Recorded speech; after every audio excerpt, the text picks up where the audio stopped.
오늘 하나님 말씀 욥기서 24장입니다.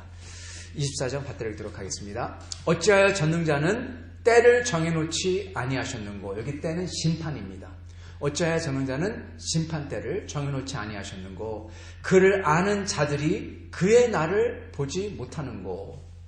어떤 사람은 땅에 경계표를 옮기며 양떼를 뺏어기르며 고아의 나귀를 몰아가며 과부의 소를 볼모로 잡으며 가난한 자를 길에서 몰아내나니 세상에서 학대받는 자가 다 스스로 숨는구나. 그들은 거친 광야의 들나귀 같아서 나가서 일하며 먹을 것을 부지런히 구하니 빈들이 그들의 자식을 위해서 그에게 음식을 내는구나.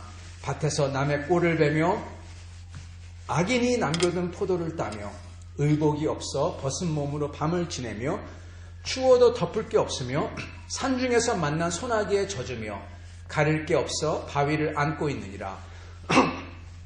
어떤 사람은 고아를 어머니의 품에서 뺐으며 가난한 자의 옷을 볼모 잡음으로 그들이 옷이 없어 벌거벗고 다니고 곡식 이삭을 나르나 굶주리고 그 사람들의 담 사이에서 기름을 짜며 목말라 하면서 술틀을 밟느니라. 성 중에서 죽어가는 사람들이 신음하며 상한 자가 부르짖으나 하나님이 그들의 참상을 보지 아니하시느니라.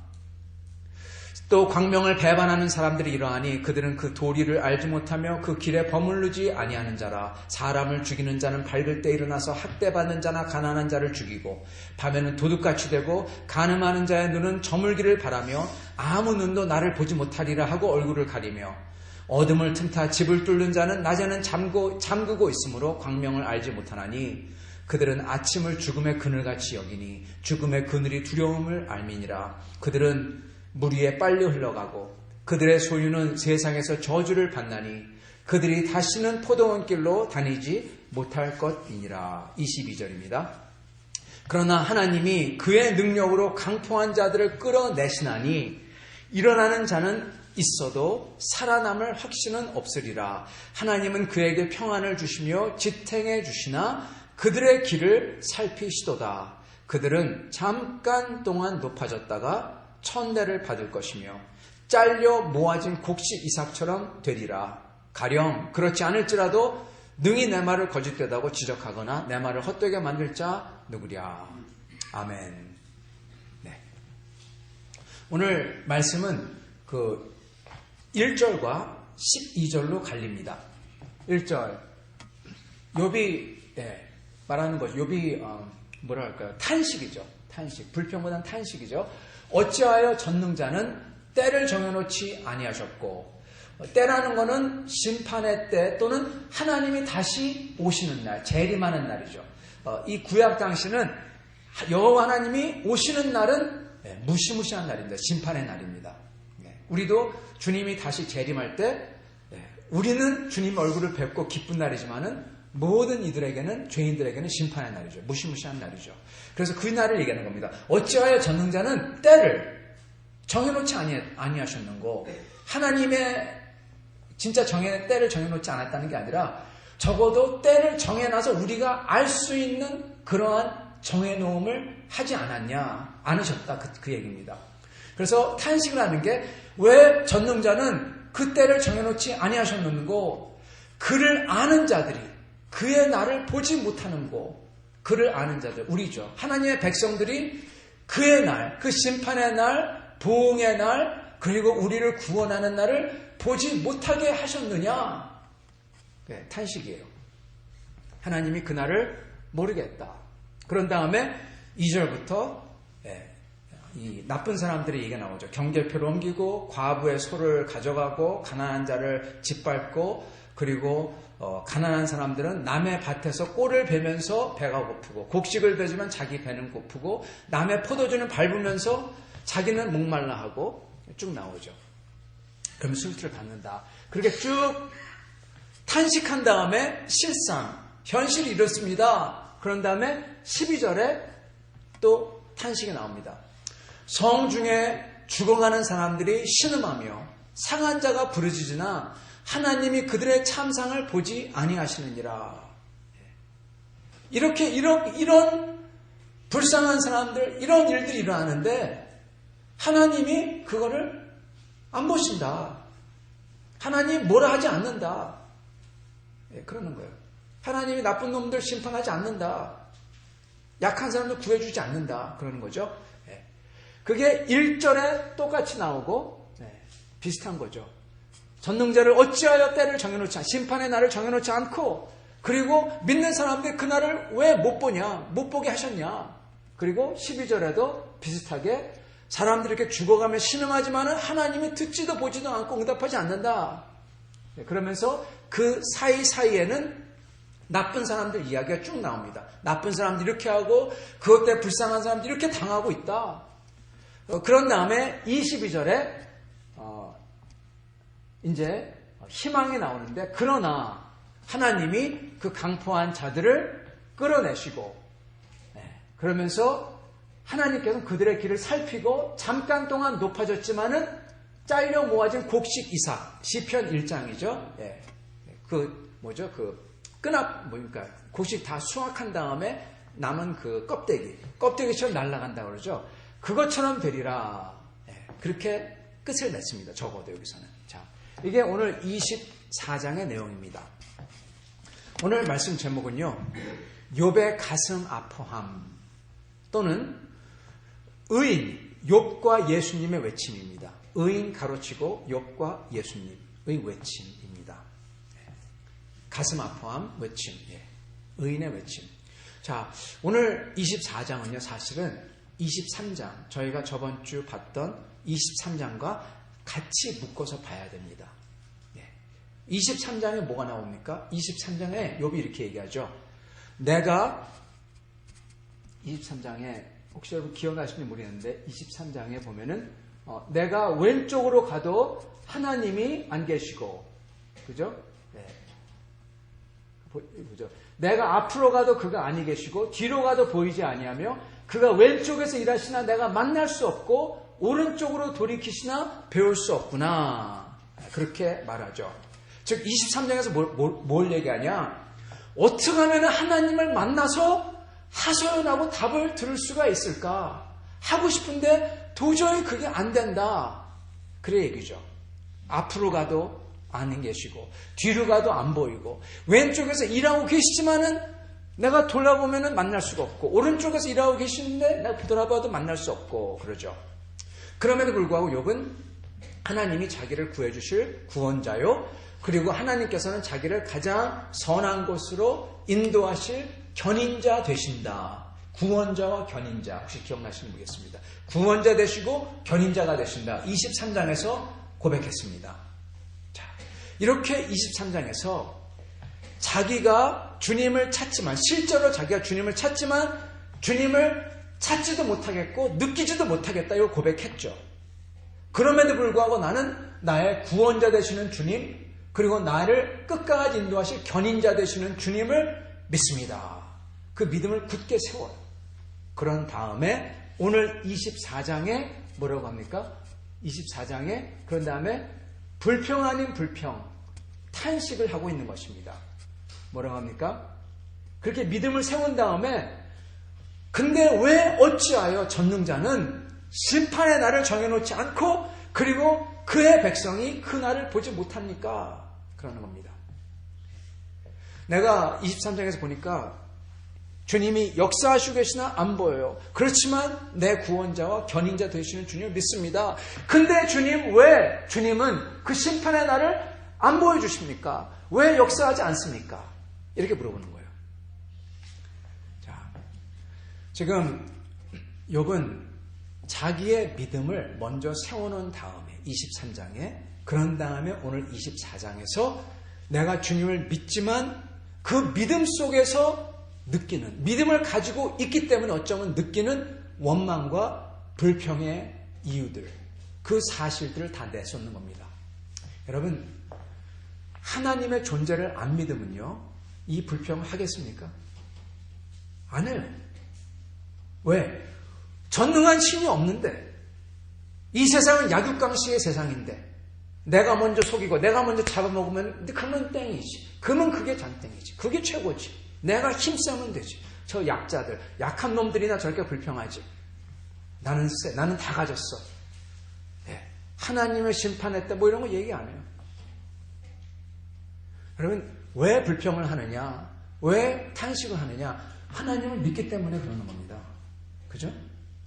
이걸 분명히 알아야 돼요. 하나님을 믿는 믿음 안에서, 믿음 속에서 자기가 느끼는 하나님이 계시기 때문에 느끼는 불편함과 아쉬움과 안타까움을 지금 토로하고 있는 겁니다. 그게 바로 욥이 오늘 24장에 쏟고 있는 진솔한 이 세상에서 돌아가는 것에 대한 가슴 아파함입니다. 이 세상에 돌아가는 것에 대해서 욥이 지금 가슴 아파서 외치고 있는 겁니다. 자, 그래서 24장에서 욥은 이렇게 얘기하는 겁니다. 이렇게 원칙이 지켜지지 않는 현실 속에서 하나님이 이거를 온전하게 만들어 주셔야 되는데 예를 들어서 나쁜 사람들이 못된 짓을 못하게 만들든지 아니면 그들을 벌하시든지 그리고 그들에게 고난당하는 사람들을 그들을 딱 보호해 주든지 아니면은 예방을 하든지 아니면은 그들이 뭘 할 때 정말 타이밍에 딱 들어오셔가지고 손을 건드리려고 했을 때 딱 들어오셔서 춘향전 아시죠? 암행어사 출제 그래서 딱 그 순간에 딱 모든 걸 스탑하고 딱 구하는 거 있잖아요. 좀 그렇게 하셔야 될 텐데 그거 안 한다는 겁니다. 하나님이 내가 자기가 경험해 보니까 하나님이 제때 역사 안 하더라. 이 소리 하고 있는 거잖아요. 그죠? 24장에서 이겁니다. 그래서 24장 1절에서 어찌하여 전능자는 때를 정해놓지 아니하셨는고. 그리고 12절 성중에서 죽어가는 사람들이 신음하면서 상한 자가 부르짖으나 하나님이 그들의 참상을 보지 아니하시니라. 잘못했으면 그때 하나님이 딱 들어오셔서 간섭하셔서 꾸짖고 복을 주든지 벌하든지 해야 되는데 그러지 않더라 라는 게 욥의 고백이에요. 세상은 이렇게 돌아가더라. 이게 실상이다. 이렇게 얘기하는 겁니다. 그래서 어떤 일이 일어나냐? 2절에 보면은 어떤 사람은 땅의 경계표를 옮기고 양떼를 뺏어가고 고아의 나귀를 몰아가고 과부의 소를 볼모로 잡고 가난한 자를 몰아내고, 그래서 24장 5절부터 6절, 그들은 거친 광야의 들나귀 같아서 일하면서 먹을 것을 부지런히 구하고 빈들이 그들을 먹이고, 빈들이 먹인다. 여러분, 보잘것없이 먹인다는 거죠. 남의 꼴을 밭에서 남의 꼴을 베고 악인이 남겨둔 포도를 따고, 의복이 없어 벗은 몸으로 밤을 지내고 추워도 덮을 게 없고 산중에서 소나기에 만나서 젖고 가릴 게 없어서 바위를 안고 있고. 말도 안 되는 비극이죠. 비극입니다. 그 사람들의 담 사이에서, 그 사람들은 악인들의 담 사이에서 기름을 짜며 목말라 하면서 자기는 목마른데 악인의 술틀을 밟아서 포도즙을 내고 있어요. 이게 실상이다. 이렇게 얘기하는 거예요. 곧 악한 자가 세상에서 득세한다. 그거 욥이 얘기하고 있는 겁니다. 가감없이. 욥은 정확히 얘기해요. 이런 말도 안 되는 일, 불쌍한 일, 악한 일이 세상에 많다 하고 외치고 있는 거예요. 이게 사실이다. 실상이다. 하나님이 계시면 이런 것 좀 없애주고, 친구들은 하는 말이 하나님이 정의롭기 때문에 이런 일은 반드시 안 일어나. 그랬잖아요. 욥은 너 이런 일 일어나니 이런 일 많아. 그러고 있는 거예요. 권선징악이라는 말이 있지만 욥은 자기가 경험해 보니 자기 인생에서는 살 동안에 그런 거 잘 안 일어나더라. 아니 거의 안 일어나더라. 그러는 겁니다. 여러분 이 권선징악 너무 좋죠. 제가 어렸을 때 인도 영화를 많이 봤는데, 중동에 살면서 거기는 볼 게 인도 영화밖에 없었어요. 인도 방송만 나왔어요. 인도 사람 영화 잘 만듭니다. 인도 영화는 똑같아요. 보면요, 권선징악이에요. 항상 나쁜 놈이 있는데 나쁜 놈이 끝에 가서 다 망해요. 그래야 끝에 뭐로 끝나냐? 춤추는 걸로 끝나요. 항상 그룹 댄스. 네, 인도 영화는 재밌어요. 인도 영화 보면 똑같아요. 그래서 그룹 댄스가 많이 나와요. 여러분, 종교와 문화를 불문하고 인간의 기본적인 욕구랄까요? 바람이에요. 권선징악이 일어났으면 좋겠다. 그죠? 그렇습니다. 근데 욥은 실제로 이 세상에서는 그게 잘 안 일어난다. 정확하게 얘기해요. 다른 종교는 포장을 하는데 포장을 안 해요. 이렇게 세상이 돌아갑니다. 그렇다면 하나님께서 이런 세상을, 현실을 좀 온전하게 해야 되는데, 욥의 불평이랄까요? 아니, 불평이 아니라 아까 얘기한 것처럼 탄식, 외침은 뭐냐? 하나님이 이런 현실을 온전하게 해야 되는데 주님께서 마치 그런 속에서 심판의 때를 정해놓지 않은 것처럼, 심판하지 않을 것처럼 한다는 겁니다. 이게 욥의 호소인 겁니다. 욥의 아픔인 거예요. 나쁜 게 일어난 것 때문에 아프지만은 진짜 아픈 거는 왜 하나님이 이것을 놔두십니까? 이거예요. 하나님이 계신데. 출애굽기를 보면요, 하나님께서는 이스라엘의 고통을 보셨다. 그들의 외침을 들으셨다. 그들을 아셨다. 보고 듣고 알고가 나옵니다. 그래서 하나님 모세를 보내서 구출하십니다. 근데 욥기에서는 이게 일어나지 않는다는 거예요. 욥도 이렇게 외치는 이유가 있어요. 주님, 하나님 말씀이 과거에 하나님이 이렇게 역사했지 않습니까? 근데 왜 지금 안 하십니까? 이 소리입니다. 시편을 봐도 똑같아요. 주님, 예전에 우리 아버지 때 하나님 그렇게 역사하셨는데 왜 우리와 같이 전쟁에 안 나가십니까? 그게 시편에 이렇게 기록되어 있죠. 그래서 그렇기 때문에 하나님께서 어떡하냐, 오늘이 아니라 저번에 봤던 욥기 23장 8절부터 9절에 이렇게 얘기하죠. 그런데 내가 앞으로 가도 그가 아니 계시고 뒤로 가도 보이지 아니하고 왼쪽에서 일하시나 만날 수 없고 오른쪽에서 돌이키시나 배울 수 없구나. 그래서 욥기 23과 24장은 둘 다 욥의 호소는 뭐냐? 하나님을 만날 수가 없다는 거예요. 하나님의 역사를 내가 볼 수가 없다. 만날 수가 없다. 그럽니다. 내가 호소하는데 그분에게 내 호소가 상달되지 않는 것 같아요. 그래서 하나님의 응답을 못 받는 것 같아요. 그리고 이게 이 세상에서 실제로 일어나는 실상입니다. 이렇게 외치는 거예요. 자, 이거에 대해서 우리가 어떻게 봐야 될까요? 아니, 우리가 보는 것뿐이 아니라 욥기는 뭐라고 얘기할까요? 여기서 욥기가 아직은 끝이 안 났기 때문에 욥기에서 얘기하는 건 두 개입니다. 첫째는 우리가 봐야 되는 건 두 개예요. 첫째는 not yet. It's not over yet. 아직 끝나지 않았어요. 여러분 지금 진행 중이에요. 공사 중이에요. 오늘 새벽기도 때도 그랬죠. 오늘 새벽기도 때도 다윗이 그렇게 도망다니면서 하나님의 축복을 하시는데 축복은 이미 다윗이 도망칠 때부터 시작됐다고. 12년 동안 다윗은 축복을 받았지만 계속 다윗은 죽을 것 같았어요. 축복 중인데 공사 중이에요. 그죠? 아직 끝나지 않았다. 진행 중이다. 이걸 반드시 우리는 기억해야 됩니다. 그래서 우리가 내가 지금 축복받았다, 못 받았다 이거를 내가 가진 것, 나의 건강, 나의 성공 이걸로 재면 안 된다는 겁니다. 아직 공사 중이거든요. Under construction. 아직 하고 있는 중이에요. 그거 가지고 재고 좀 더 많이 가졌다. 이거 오히려 많이 가진 사람이 나중에 가면은 아닐 수가 있으니까 우리는 믿음을 가지고 지켜봐야 되는 겁니다. 두 번째는 우리가 봐야 되는 것은 이 와중에 욥이 외치는 욥의 현실에 대한 외침은 욥이 지금 그냥 하나님에게 외치고 있는 게 아니라 믿음 속에서 외치고 있다라는 것을 저희가 잘 봐야 됩니다. 믿음 속에서. 아까 말씀드린 것처럼 하나님에 대한 믿음이 없으면 이거 아예 외치지도 않아요. 그죠? 욥은 23장에서 이렇게 얘기하죠. 내가 좌로 가도 주님이 역사하시나 만날 수 없고 우로 가도 주님께서 일하시나 내가 찾을 수 없고 그러죠. 여러분 지금 욥이 얘기하는 건요. 하나님이 안 계시다가 아니라 만날 수 없지만 좌로 가도 우로 가도 만날 수 없지만 그렇지만 뭐다? 하나님이 좌편에서 우편에서 뭐하고 계십니까? 역사하고 일하고 있다는 겁니다. 그게 전제로 깔려 있어요. 비록 욥이 찾아도 아직은 안 보이지만 하나님은 하나님의 가장 중요한 목표를 위해서 욥의 좌우에서 뭐하고 있다? 일하고 있다. 이걸 욥이 고백을 이미 했어요.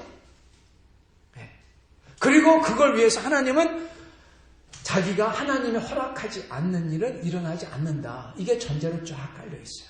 이거를 욥이 23장에서 고백한 다음에 24장에서 이 외침을 하는 겁니다. 이걸 저희가 봐야 돼요. 여러분, 욥은 그렇기 때문에 오늘 24장에서는 이미 답을 가지고 외치고 있는 거예요. 이미 답을 가지고 있어요. 그가 외치는 질문에. 그도 알아요.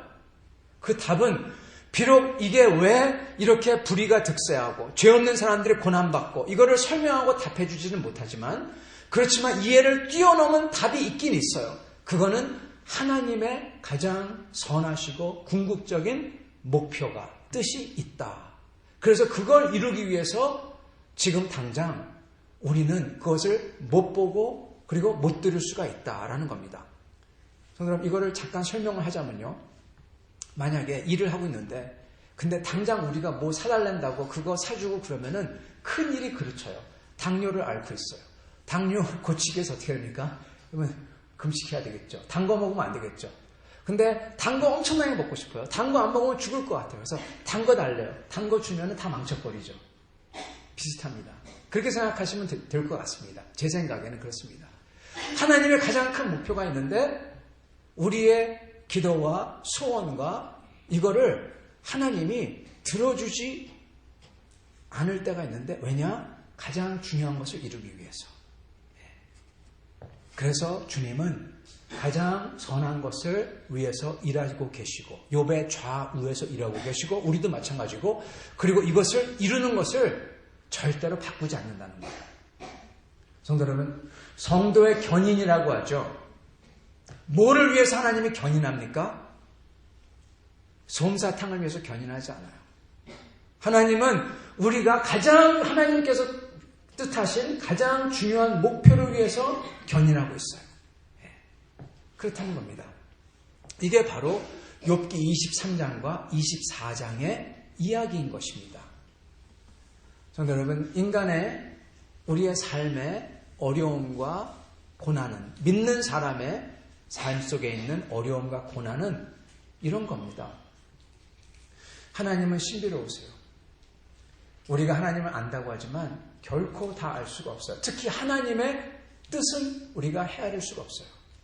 하나님의 인격과 성격은 우리가 알 수 있습니다. 정확하게. 그러나 하나님의 뜻은 우리가 알 수가 없어요. 우리의 생각을 뛰어넘은 정말 선하고 좋은 걸 위해서 역사하시고 계세요. 여러분, 이거의 가장 대표적인 예시가 뭐냐? 그래서 우리에게 소망을 보여주는 게 뭐냐? 그게 바로 예수님의 십자가에서 죽는 겁니다. 그리고 그 후에 있는 부활이고요. 그죠? 네. 예수님께서 내가 죽어야 된다고 했을 때 제자들 전부 다 아니 무슨 소리입니까? 아니 그럴 수 없어요. 절대로 그따위 소리 하지 마세요. 그러죠. 베드로가 있잖아요. 그따위 소리 하지 마십시오. 당신은 그런 소리 하지 마십시오. 그러잖아요. 여러분, 예수님께서 십자가의 죽음이 그 가장 사람들이 원치 않고 이해할 수 없는 죽음이었어요. 가장 선하신 분인데 고난받고 죽잖아요. 그죠? 그 좋으신 예수님이 모욕당하시고 고문당하고 죽는 거, 이게 뭐가 좋습니까? 왜 당장 하나님이 오셔서 그 악랄한 사두개인들과 가증한 바리새인들을 처치하고 예수님이 죽으시기 전에 딱 나타나셔서 이 사람이 바로 내 아들이다 딱 선포하면은 얼마나 통쾌할까요? 아멘 어서 납시오. 얼마나 좋아요. 그게 우리가 바라는 카타르시스잖아요. 근데 예수님은 모욕당하고 고문받다가 죽으십니다. 그것도 정말 수치스러운 죽음, 고통스러운 죽음. 원수에게 졌어요. 반대로 그 악랄한 위선자들은 계속 뻔뻔스럽게 자기들이 대제사장이라고 또는 선상이라고 고개 빳빳이 들고 살다가 노후에 죽습니다. 살 거 다 살고 죽어요. 이게 바로 욥이 외치는 거 아니에요? 주님 왜 이러십니까? 욥이 이거에 대해서 하나님 어디 계십니까? 왜 만나주시지 않습니까? 했던 것처럼 예수님도 뭐라고 하십니까? 나의 하나님 어찌하여 나를 버리셨나이까? 시편 22장 1절이죠. 여기서도 어찌하여 전능자는 심판의 때를 정해놓지 아니하고 맥락이 같이 합니다. 여러분, 우리는 왜 하나님께서 그렇게 악인이 번성하고 의인이 고문당해 죽었는지, 왜 그 의인에게 답을 안 했는지를 우리는 그 이유를 압니다. 왜 답을 안 했는지 알아요. 왜 욥에게 이렇게 답을 안 하고 이렇게 이러한 비참함이 일어나는데 답을 안 하는지, 왜 예수님에게 답을 안 했는지 똑같아요. 그건 뭡니까? 답을 안 해야만, 실례합니다만, 하나님이 우리가 바라는 대로 그렇게 역사하지 않아야만, 악인들을 놔둬야만 모든 인간의 죄를 대속할 하나님의 어린 양의 죽음이 일어나고, 그리고 그 후에 있는 그를 믿는 자들의 부활과 승리, 심지어 죽음마저 이기는 승리가 일어나기 때문입니다. 프로세스를 막으면 안 돼요. 그렇죠? 그래서 시편 22편의 첫 절은 그렇게 나의 하나님 왜 나를 버리셨나이까 하지만은 22편의 끝절과 23편 여호와는 나의 목자시니 그렇게 시작하죠. 영원한 생명 주심과 천국에 가서 안식이 어떤지 그리는 게 23편입니다. 22편을 통과해야지 23편에 이룰 수가 있어요. 십자가를 통과해야지 부활에 이룰 수가 있어요. 십자가의 의인의 억울한 죽음과 악인의 승리가 이루어져야지 생명을 주실 대속의 죽으심과 영원한 부활의 승리가 이루어져요. 여러분, 예수님이 그랬다면 우리도 그런 겁니다. 그죠? 나는 안 그러고 싶어요. 그러면 예수를 따르는 사람이 아니에요. 예수님이 나를 따르라. 나 따라와라. 나를 따라서 해라. 나를 따라서 살아라 그랬잖아요. 그게 뭡니까? 십자가를 지는 거잖아요. 여러분, 우리도 그 결과를 보지 못합니다. 예수님의 결과를 죽으실 때 보지 못하고 나중에 부활하시면 보셨듯이 우리도 결과를 보지 못합니다. 욥도 여러분 그 결과를 당장은 보지 못해요. 그러나 믿음으로 결말을 알았듯이 우리도 믿음으로 결말을 아는 겁니다. 그리고 믿음으로 결말을 붙들을 때 그게 이루어지는 겁니다. 믿음대로 되는 겁니다. 사랑하는 성도 여러분, 욥이 한 게 이겁니다. 구원자 되시고 견인자 되시는 주님을 믿는다는 그의 믿음을 굳게 세운 다음에 그 믿음 속에서 욥이 외치는 거예요. 마치 예수님이 믿음 속에서 십자가에서 외쳤듯이 외치는 겁니다. 욥이 느끼는 믿음 속에서 욥이 외치는 그 불평과 원망에 되는 이유가 그 사실들 그걸 다 쏟아놔요. 정말 진솔한 이 세상에 돌아가는 것에 대한 가슴 아파함이죠. 죄로 깨어진 세상 속에 있는 불합리함, 불공평, 불의, 억울함, 억압, 피해. 왜 이게 존재하냐고. 왜 하나님이 이를 예방하지 않고 벌하지 않고 즉시 대처하지 않느냐. 근데 그거는 우리 모두 다 느끼는 사실이죠. 다만 세상 사람들은 그렇게 외치면서 그러기 때문에 나는 하나님을 못 믿겠어. 하나님이 존재하지 않아. 그러고 우리는 욥은 그렇게 고백하면서 그러기 때문에 나는 더더욱 하나님을 의지하고 그분을 기다릴 거야 하는 겁니다. 그분이 이루실 최종 소망과 최종 목적을 선을 나는 붙들 거야. 그겁니다. 여러분 그게 우리의 자세인 겁니다. 사랑하는 성도 여러분, 저희가 믿음으로 우리의 고난을 십자가를 감당할 때 우리는 반드시 십자가를 따르는 부활의 영광을 저희는 가질 겁니다. 욥이 이렇게 믿음으로 고백하며 끝까지 견뎌낼 때 하나님의 그 보응을 경험하듯이 우리도 그렇게 될 겁니다. 여러분 이러시 하시는 우리가 다 될 수 있기를 간절히 축원합니다. 같이 기도하겠습니다. 아버지 하나님 감사와 찬양을 드립니다. 오늘 저희 이 말씀을 통하여서 다시금 저희에게 하나님의 승리와 하나님의 약속을 저에게 리마인드 해주시니 감사합니다. 주님, 그러나 이 세상에 살면서 이러한 어려움과 이러한 불의와 이러한 가슴 아픈 일들을 저희가 보곤 합니다. 주님, 그래도 저희는 이곳 캐나다에서 이런 많은 거에서 저희가 보호되지만 이 세상에서 일어나는 너무나도 많은 가슴 아픈 일들, 주여 그것을 보며 저희는 다시금 주님을 기다립니다. 주님을 믿고 소원합니다. 주여 저의 삶 속에서 그 살아계신 주님을 믿고 그 주님께서 이 모든 것을 통하여서 이 말도 안 되는 억울함과 불공평함과 고통과 고난인 십자가, 예수님이 당했던 그 불공평함과 고난과 그 아픔, 그것을 통하여서 이루시는 부활을 저희도 믿을 때 주여 반드시 저희도 거기에 참여할 줄 믿습니다. 이렇게 참여하는 저희가 다 될 수 있도록 축복하여 주옵소서. 예수님 받들어 기도합니다. 아멘.